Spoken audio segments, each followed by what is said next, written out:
Right, welcome back to the channel. It's been like 8 months since I uploaded on this channel. Basically, I haven't had anything to upload. I haven't really done anything with the car, and yeah, all this lockdown crap is just everyone's inside. It's just a bit boring, really. But I have still been getting like the subs have still been going up on the channel a bit. I've been getting quite a lot of comments on still some of my older videos and still getting views and stuff, which is really cool. So thank you to all the people that have commented and have actually subbed. I've had like a few comments about like how much the build cost, because it kind of stopped when I was doing the 500 horsepower build. The build is actually pretty much finished now, and it has been mapped. So it's actually like a 450 horsepower build. I've had a couple of questions like, how much did it cost and what parts have you used to get it there? So on my computer, I've got like a breakdown list of basically what I bought to reach the 450 mark. So it's like 450 horsepower and 450 foot-pounds as well. So it is quick, and it's just a really nice setup. The only issue I have with it at the minute is when it was mapped, I used an old lambda sensor from the old manifold when I put a new manifold in it, and it was just damaged. So we had like a couple of issues with the mixture when the car gets too hot. But I've got a new one wired in now. I just bought a new one, just wired it. It was just a universal one, but it works. But it does need mapping. There's an ever so slight flat spot in the map. But when all this lockdown stuff finishes, what I'm going to do is go back, get the car mapped, and then that's finished. Then that'll be like a dyno video, and final numbers and everything will be in that video. So a breakdown of what parts are on the car is, it's got an SC46 turbo, which I got second hand, but had just been refurbished and hadn't been put on a car before. There's a video, go watch it, you'll see me putting it on. That cost me 800 quid for the turbo, which has just been recon. That's pretty good. I then spent £200 at Scooby Clinic to get the oil feeds and the water feeds for the turbo, and they had like a extended braided hose for it and stuff as well. So that wasn't cheap for the lines and stuff. I've got a front mount on it. The front mount was like 200 quid because it's just an eBay one, and it came with an eBay induction.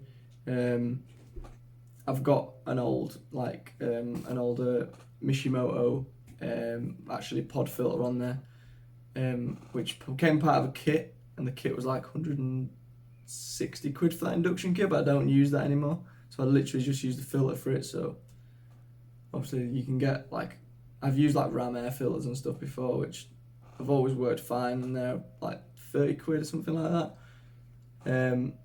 I've got a oil catch can, which is one with a breather on it.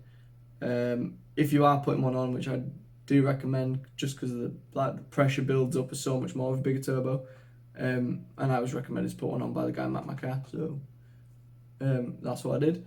What I ended up doing, I had one not on, and it was too small, and it was pressurising the system, and the amount of smoke coming out the back of the car, because it was forcing oil back the wrong way, was horrendous. So I quickly took that off, and I've just got like it's a massive one. There might be a video where it's in the car anyway, so you'll be able to see it. And that was only like 20 quid. It's just an eBay thing. Works perfectly, never had a problem with it. I have some 1050cc Roger Clark injectors, Bosch injectors in it. They were 540 quid from Roger Clark website. Their stuff's not cheap, but it's like the best stuff you can get, so I went with them. I also put Roger Clark fuel pump in it, which is just their recommended upgraded fuel pump. That was 114 quid. I got a manifold, like headers, just unequal ones, so it sounds cool. Some stainless ones, they're just eBay specials, made to fit a Hawkeye, but they fit on the hatch. I don't recommend putting them on because it took the absolute piss to line them up, and it was an absolute nightmare. But they do go on, and finally got everything bolted up, but it was an absolute nightmare to put that manifold on. And that's heat wrapped. That was about 200 quid.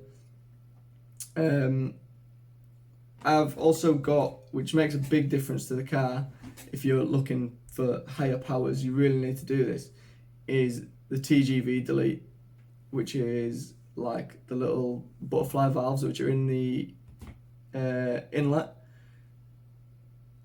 You can buy, like, some JDM cars come without the butterfly valves in them, so they've got these like weird valves. I've done a video on it. So I bought the actual inlets from a Japanese version. I think it was from a Blobai as well. These just fit. It's like Subaru's like Lego.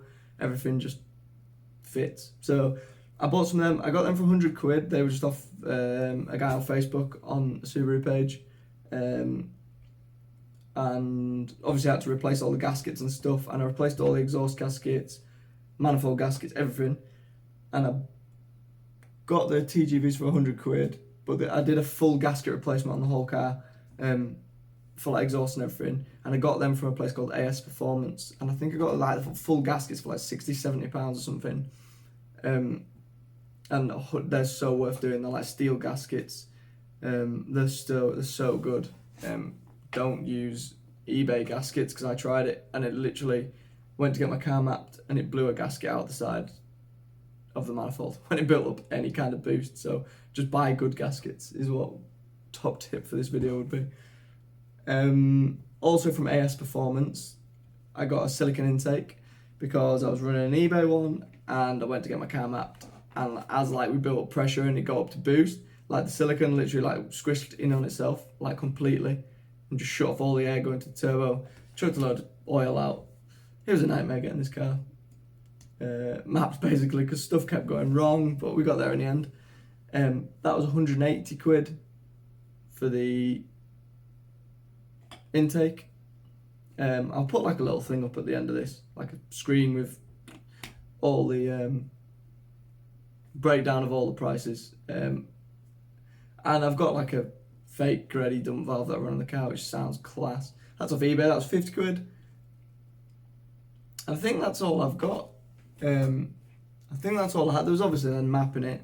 My car's mapped by a guy called Andy Carr, who's of a really popular Subaru mapper, down at a place called Tech Sport, which is literally like 15 minutes away from my house, which is handy because I kept going back there every 5 minutes when something went wrong on the dyno.